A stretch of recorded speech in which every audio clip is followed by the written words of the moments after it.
କେବେ ନିଜକେ ଅଧୁରା ଭାବିକରି ମନ ଦୁଃଖ ନାଇଁ କରବୁ। ସବୁ ଜିନିଷ ସବୁ କଥା ନାଇଁ ଥାଏ।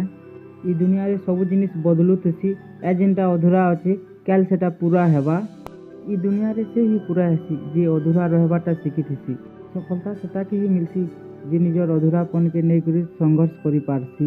ଜରୁରୀ ଇଟା ନୁହେଁ କି ତୋର ପାଖେ କାଣା ଅଛେ, ଜରୁରୀ ଏ ତୋର ପାଖେ ଯାହା ବି ଅଛେ ସେଟାକେ ନେଇକରି ଆଗକେ ବଢ଼ବାରଟା। ଜରୁରୀ ଏ ପଛକେ ନେଇ ଦେଖିକରି ଜୀବନରେ ବାଟ ଚାଲବାରଟା। ତୁଇ ନାଇଁ ଭାବ କି ଦୁନିଆ ତୋର ଉପରେ ହସବା ବୋଲିକରି। ଇ ଦୁନିଆ ସେତାର ଉପରେ ହସସି ଯେ କିଛି ନୂଆ କରସି।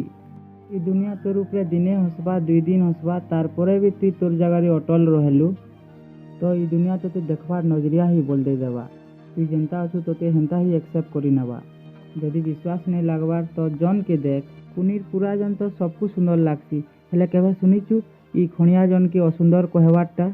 କି ଦୁନିଆର ଗୋଟେ ନିୟମ ଅଛି କି ଯେନ୍ ଜିନିଷ କି ଦୁନିଆ ବଦଲେଇ ନାଇଁ ପାରେ ସେଟାକେ ସେ ହେନ୍ତା ହିଁ एक्सेप्ट କରି ନେସି। ତୁଇ ଲୋକର କଥା ଭାବିକରି ମନ ଦୁଃଖ କରୁଛୁ, ଆରେ ତୁଇ ତୋର ଭାବନାକେ ଥରେ ବଦଲେଇ ଦେଖ। ଦୁନିଆ ବଦଲିବାଟା ସମୟ ଆନି ଲାଗେ।